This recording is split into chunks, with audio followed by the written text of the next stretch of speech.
Yes, that was the sounds of Damian Marley, you know, the Prophet's son, alongside Bobby Brown, legendary, yeah?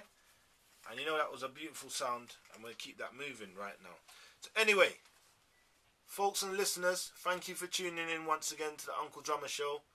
You know, I always try to provide the best of service right now, straight from the heart of Streatham, yeah? Streatham, that's what it is, SW16.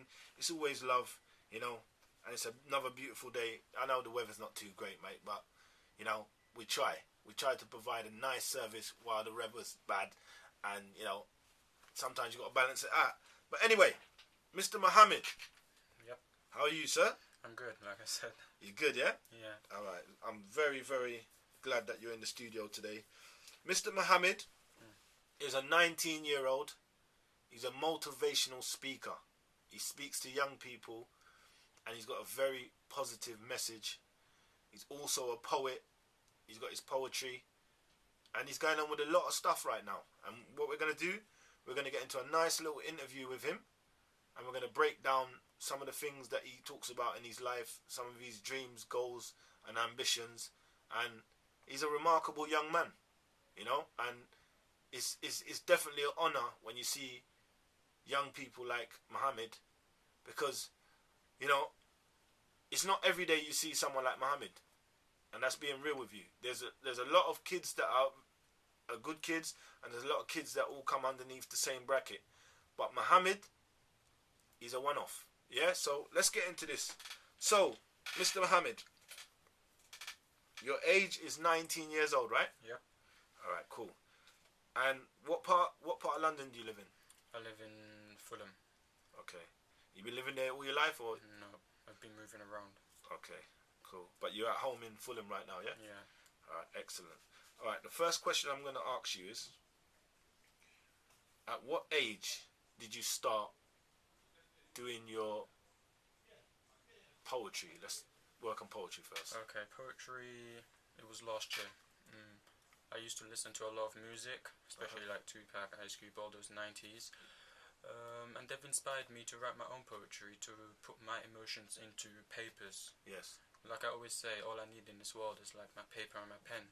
That's right. I can put my thoughts into it, my feelings to it, what I think about the world, what I think about society, about the youths in our community. Yeah, and it works out well. And you're saying Ice Cube and Pop? Yeah, Ice Cube, but Tupac, like my greatest influence.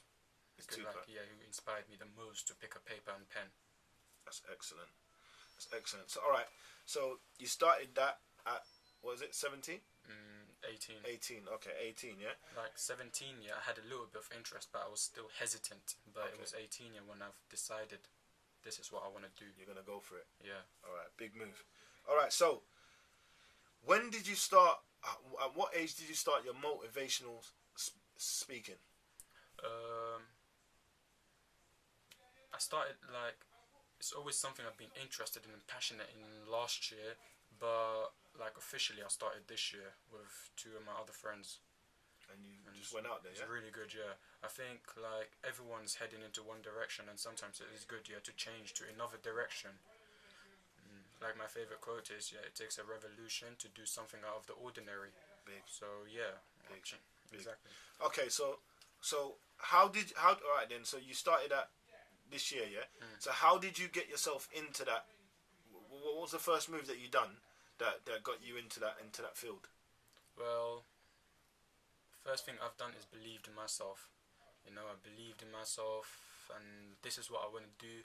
When I look around, all I see is just the way these youths or young people are stereotyped, labelled. The way it's like nearly like they're being crucified by the media. Yeah.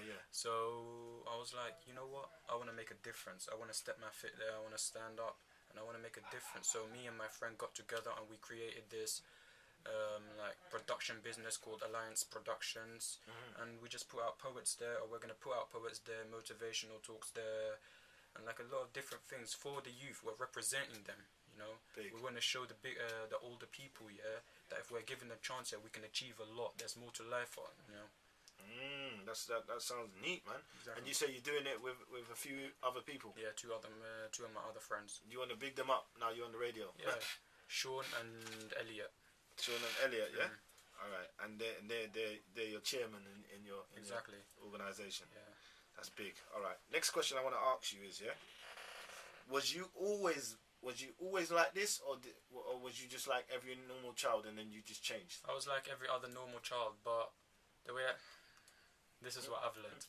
I've learned, yeah, like, you know what, us here, all of us have a potential to be greatness, to do great things. We're all born from heroes.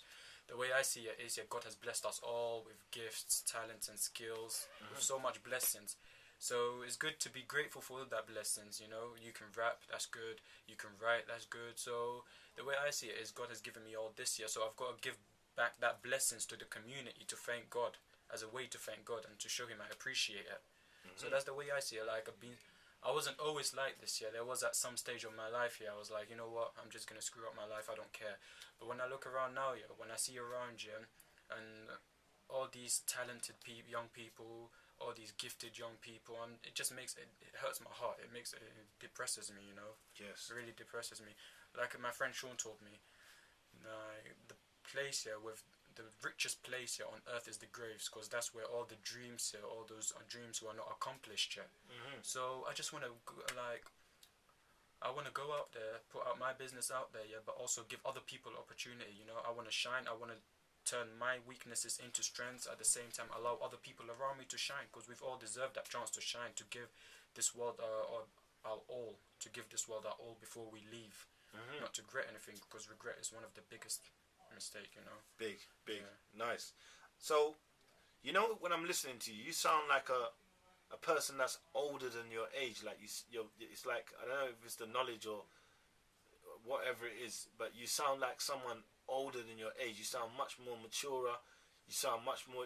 You don't sound like a 19-year-old, and that's very rare. But I'm saying that's also a good thing, because, you know, whatever God's bestowed upon you, yeah, it comes out in your speech. You can, when you look in your face, you can see that you're passionate to what you mean. So like when you said Tupac, when Tupac was talking, when you look at Tupac, he was passionate about what he's saying. Exactly. Yeah. And you're not as turned up as Tupac, but you can still see the passion. You can see it comes from the heart.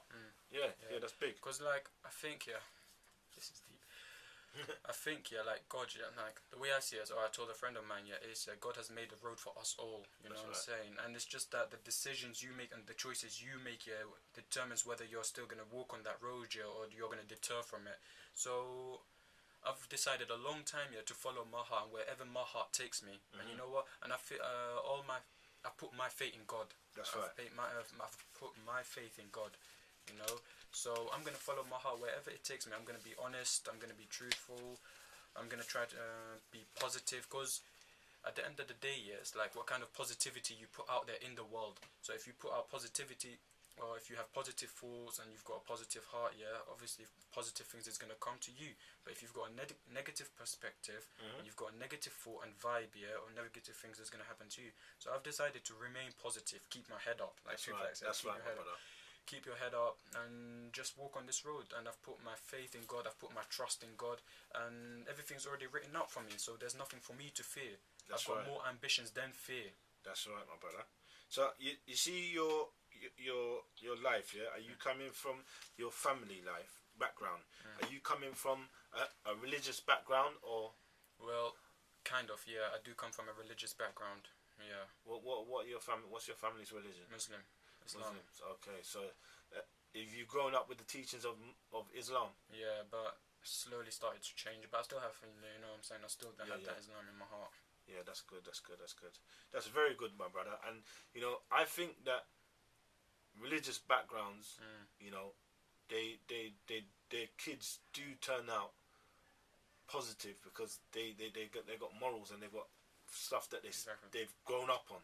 Do you know what I mean? That type of tradition and certain things that they've grown up on. So yeah, it's a good. And what I want to ask you is this: